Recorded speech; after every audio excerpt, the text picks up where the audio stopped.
ஃப்ளைட்டில் மண்ணெண்ணெய் பயன்படுத்துகிறாங்களா? அட ஆமாங்க. நம்ம ஊரில் காரு பைக்குக்கெல்லாம் பெட்ரோல் டீசல் பயன்படுத்துவாங்க.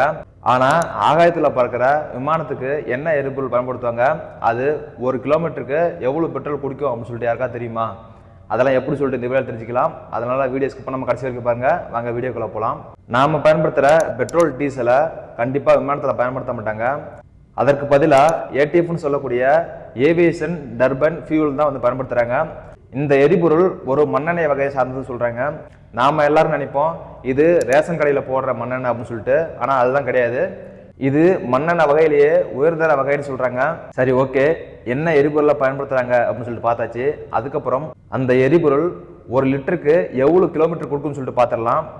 அதற்கு எடுத்துக்காட்டா ஒரு போயிங் விமானத்தை எடுத்துக்கலாம். இந்த விமானத்தில் மட்டும் ஒரு வினாடிக்கு 4 லிட்டர் எரிபொருளை செலவாகும்னு சொல்கிறாங்க. இது மட்டும் இல்லாமல் 1 கிலோமீட்டருக்கு வெறும் 12 மீட்டர் தான் மைலேஜ் தரக்கூடிய பண்பை பெற்றிருக்கு. இப்படி கணக்கு பண்ண அப்படின்னா 1 மணி நேரத்துக்கு 12,000 லிட்டர் செலவாகும்னு சொல்கிறாங்க. ஸோ இப்படி பார்க்குறப்ப ஒரு விமானத்தில் எந்த அளவுக்கு பெரிய கெப்பாசிட்டி உள்ள ஒரு எரிபொருள் டேங்கு அந்த விமானத்தில் இருக்குன்னு சொல்லிட்டு நினச்சி பார்க்குறப்பே ஆச்சரியமாக இருக்குது. இந்த தகவல் உங்களுக்கு புதுசாக இருந்துச்சு அப்படின்னா நம்ம வீடியோவுக்கு லைக் தட்டிட்டு உங்கள் ஃப்ரெண்ட்ஸ் அண்ட் ஃபேமிலிக்கு ஷேர் பண்ணுங்க.